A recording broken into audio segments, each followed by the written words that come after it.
Hey guys, how y'all doing? Hope y'all doing good today. I hope y'all doing good this morning. We've been going over a lot of notes, going over a lot of things. You know, they put a little update out a couple hours ago. Jack and Lily, you know, 3 months now, as of yesterday, I think, or whatever. This weekend was 3 months on the 2nd. Heartbreaking story, right? But are they any closer? You know, they're still pulling, like, they're still doing seizures to go through devices, and I mean, that's a lot. I mean, but you know, they got a lot of people that they're investigating in this case. I think we all know where it stands. Little Jack and Lily is such a heartbreaking little story. And these two kids, and that's why I said at the 30-day mark, if they don't do something quickly, it's gonna just, you know, 1 month turns into 5, 6, 7 months a year, just like that, right? And that's the heartbreaking part of this. Not one, but two kids. And what's the truth? You know, I think that's what we all want to know is, you know, just what happened. I think we realized that they said that they went out the back door, they were playing in the backyard, they heard them playing in the backyard, whatever they say, I don't remember. And then it goes from they went out the back door to the backyard to now evidently they're way over there at the bus stop or whatever in the front, like being abducted. Like, you know, their stories never made sense. You don't go from behind the house to the front of the house, right? It just doesn't work that way. Now, if they would have gone, if they'd have said they went out the front door, okay, well, yeah, now you got a little bit more of a point there, but that's not what happened. So we can't look at it as they went out the front door. They're telling us they went out the sliding door, and you couldn't hear them, and that they were playing right outside in the backyard. That's what I'm trying to tell you about how you got to tell one lie to tell another lie to tell another lie to tell another lie, and it catches you. Because eventually you're going to have to account for those lies.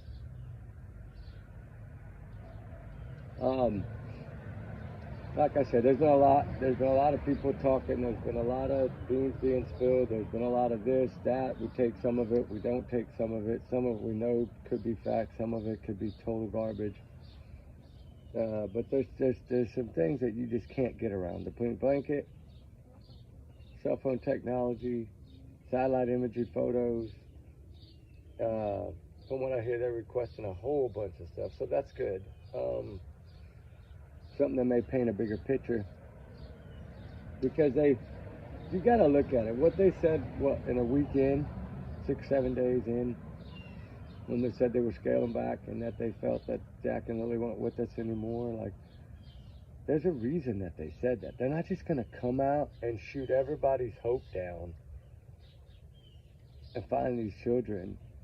They're not going to shoot all that down unless they have some pretty solid evidence, right?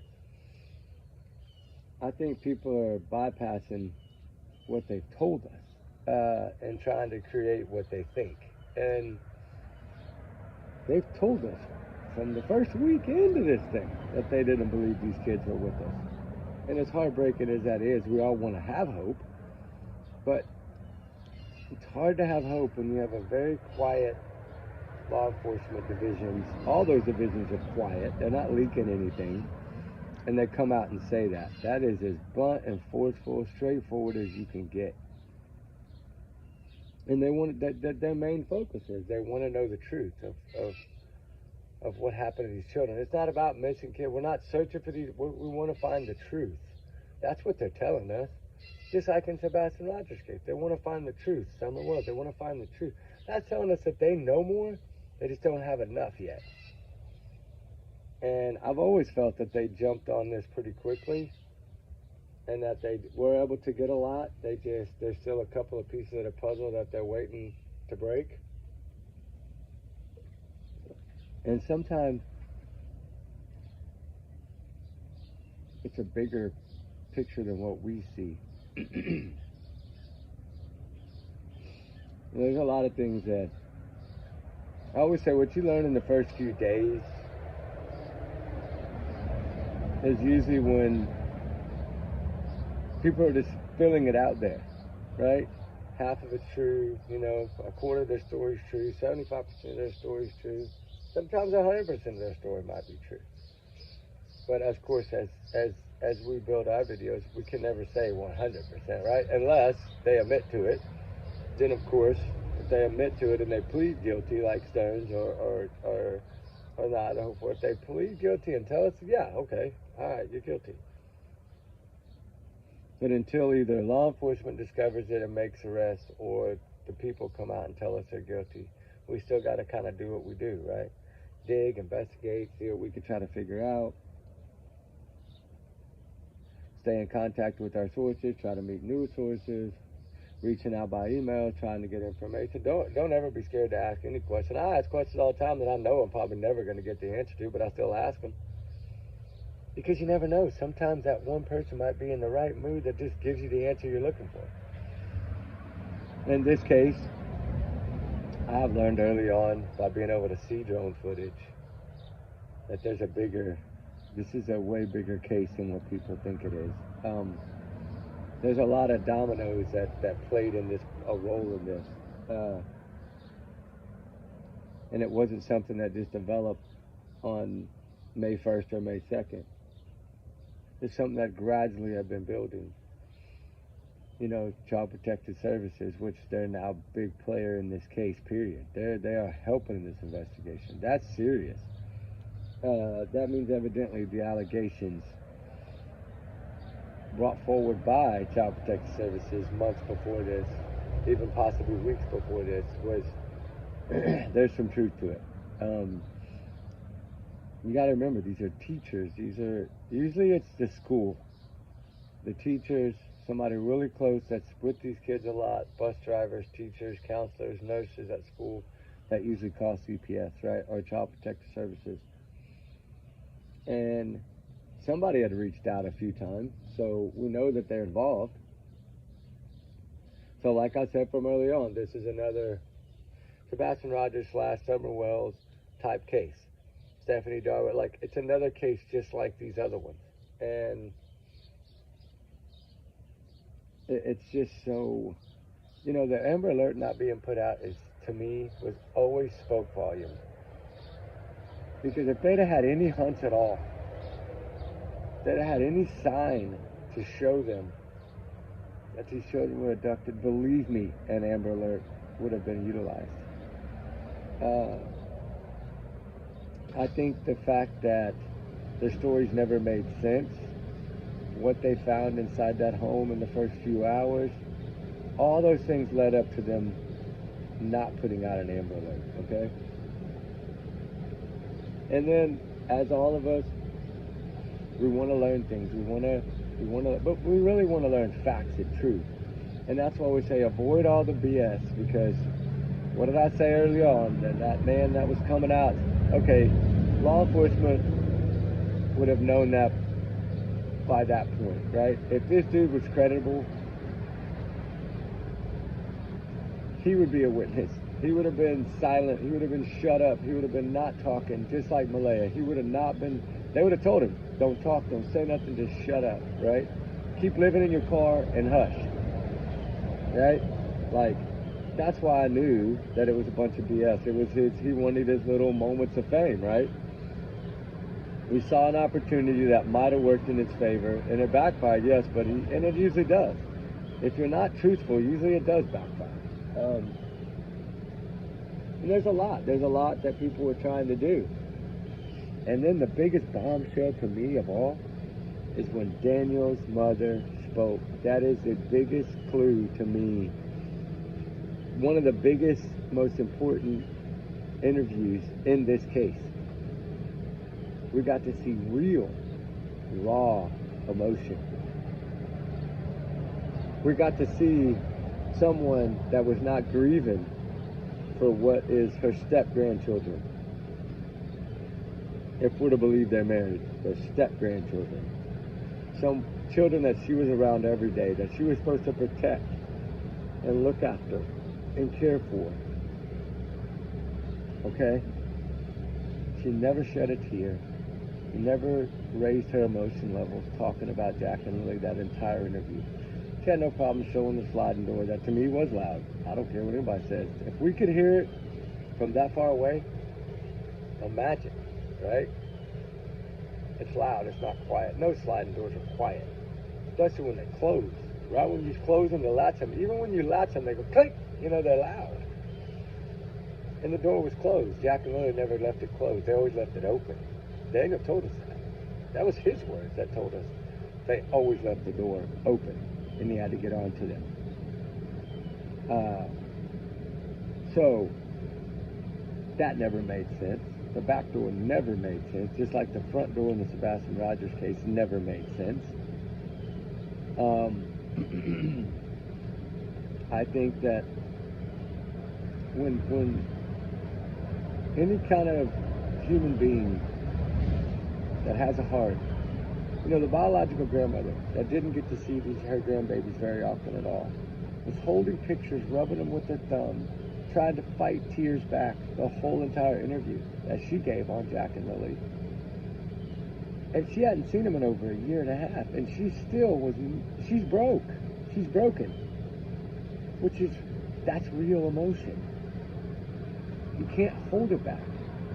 But then Daniel's mom, that was seeing these children every day, that should have been way more attached, way more emotional bond, didn't shed one tear. The entire interview about Jack and Lily, until asked about her own son, an adult, right? Daniel. As soon as his name was brought into the picture, she started crying. Sorry, that's guilt to me. That's my opinion, but that's guilt. That's her knowing, uh-oh, when they catch my baby, I won't see him anymore, right? Like, he won't be able to come to my funeral. He won't be able to be here every day helping me, right? Like, when the truth comes out, in my opinion, because I've always felt Daniel was responsible. Always. And I'm not saying their grandma didn't play a role in it. His mom. I don't know. His mom, that's her son. Seems like she'll cover for him. His brother, right? There could be, I've always felt that they all know something.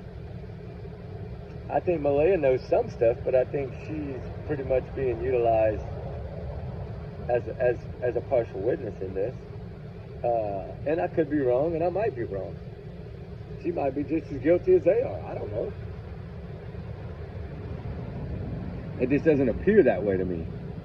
She appeared like a woman that was abused, being kept there pretty much against her will.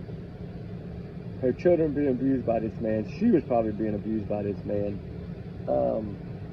She gave a speech that looked like it was so scripted that he told her exactly what to say. And it seemed like she was so scared that she was going to say the wrong thing, that the paranoia within her face, she just wanted to spit it out and leave. Get away from that camera, get away from that trailer, get away from that property, get the heck out of there. And I looked at it that way, because a lot of people thought, well, did she hide these kids? Even me in the beginning thought, well, if a mother wants to protect her kids, maybe she did. But then I always felt, okay, if she did, once she got away from there, she'd have told law enforcement exactly where the kids were, and that they were coming to her away from this monster, right? That's what she would have done. And that didn't happen. She wouldn't have waited long, because she knew the consequences. You know, she'd have ended up in jail. And so I think that she would have told them right away once she was out of there, right? I mean, we know Child Protective Services involved. We know Grandma, her mom, is of course kind of caring for Meadow right now until all this is said and done. We know that one of the big red flags to me was that they stripped him of his rights, or even Meadow, when he hadn't even had a chance to go to court and fight for his rights for his daughter. You know, why? There's a reason. Why did they take Summer Wells' brothers from Don and Candace? There's a reason, right? A reason. They know it. We might not know the whole truth, but they do. They know the reasoning behind it. We don't know that full reasoning of the facts of the reasoning. We can guess. And that's why we have to say our alleged opinion in these videos. These are my opinions. These are my thoughts. Straight from my brain. Straight from my heart. And I don't know if I'm wrong. I don't know if I'm right. But I do have a big hunch, and the information that he's always said from the get-go with his tongue-twisted BS stories of how he waded through water and like went to, parted the oceans and parted the rivers and parted the streams and the dead downfall of the trees from the hurricane. He departed all that to make it through those woods like Superman, and searched every area, every culvert, everything, and couldn't find him. Still never understood why was he searching culverts. That's scary. Were these kids utilizing culverts to hide from this monster? I don't know. Why would you search culverts? Why wouldn't you be searching the woods behind your house? That's where you say they went. Why weren't you searching that? Why were you driving everywhere else when you said they were in the backyard? Make that make sense, right? Like, there's so many things that never added up, and I think that's the reasoning behind us looking at him the way we do. It's because nothing he said or did added up or made any sense at all. It was like he was so worried about clearing himself. He's still worried about that. He's trying to tell the world that he's not a suspect when we know that in these cases, they're always going to be the last ones to see these children, which according to him is him. Because Mom didn't say she saw Lily that morning stick her head in the door. She said she heard them outside. She never said she saw them within the home. So he's the only one. So evidently he's the last one to see Lily and hear Jack. The last one. So if he's the last one to see and hear, then he's the prime suspect, in my opinion. And I think we all understand that. So justice for Jack and Lily. I'm hearing some good things. I'm hearing some information. It's going to start trickling out slowly but surely. Just wait. About failed lie detector tests, and all these things are going to come out. Like, you can't hide this forever. That's the thing. Once the right person gets a hold of it, it's going to come out. Me, I always try to wait, let somebody else say it first, then I come out with it. But I like to sit on things sometimes because I still want to understand, and I want to double check it and double check it again. Because I don't ever want to, you know me, I don't want to come out here and say something that totally just catches everyone off guard. Like, hey, no way, that's, I don't want that. I want to make sure that we dig and research and check and double check and triple check anything. And even with doing that, I still say it's, of course, my opinions and my thoughts. And everyone is always innocent until proven guilty in the court of law. I know 2025 is a little shaky within the justice system. It seems like a lot of pleas going down. And I do think that if, like the video for Christina Fermella, the monster that groomed that child, special needs child in special education class, I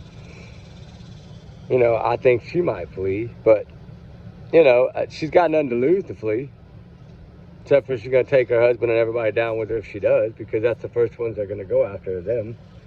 They're going to know that she couldn't have done it on her own. They're not dumb. So that might be the only reason behind why it doesn't happen, is because his family's footing the bill, and they don't want to all get in trouble for her. They might think they can beat this. I don't know. I say minimum is probably going to be 25 to 30 years. That's the minimum that she'll probably get in a plea deal. If they even give her, they might give her 40 years. I don't know. She's facing 60 to life, right? Something like that. So she's not going to get around all those charges. And, you're talking to 5 years for each one of those 45 attempts, and then the 5 at home, happening on school grounds. Whoo, boy. Just like in this case, little Jack and Lily, the teachers were trying, the bus drivers, they talked so highly about these children, and everybody rallied around and supported these children. But nobody really ever supported Daniel, Nobody's ever really supported Malaya. They're supporting Jack and Lily in the cause. Hopefully the truth will come out and justice will be done for little Jack and Lily. Hopefully they can locate these children and get this over with. The grapevine is trickling down. The grapes are falling, right? It's the end of season. Grapes are starting to fall. Apples are starting to fall off the tree. We're going to see what happens. Hopefully something will happen before too much longer. Hell, it might happen today. You never know. The month of August might be a good month for all these cases. We don't know yet. I'd like to see them all solved in the month of August. Just all we can do is keep praying. You know, these children are somewhere. Whether they're with us or not, they're somewhere. Where? Someone knows. So hopefully that someone will get caught. And the drama has slowed down, thank God. The BS has slowed down, thank goodness. It's not about clicks and views. It's about 2 children that are missing, that seem to have vanished in thin air somehow, some way. We just don't know the way yet. But anyway, say a little prayer for them today, for all the missing, all the runaways that run for a reason. Y'all have a blessed day, guys. We'll talk soon. We're hitting the videos out today. We've done 3 or 4 this morning already. And we're going to keep them flowing. We'll talk soon. We love y'all, guys. Y'all have a good, blessed day. Remember, trigger warnings always. Y'all's comments, like I said, are y'all's and y'all's alone, not to reflect the channel. But we do our research together here. We are a big-hearted little family. I appreciate every one of y'all. Y'all's big hearts, y'all's kindness, so amazing. Thank y'all so much. And with that said, everyone is innocent until proven guilty in a court of law. You know, allegedly, we are all trying to figure this out. These are just my thoughts and my opinions, like I said. Take it as a grain of salt at the bottom of the ocean. And we'll talk soon. We love y'all, guys. Be safe. Be good. All right, guys. Justice for Jack and Lily is coming, I hope. All right, bye.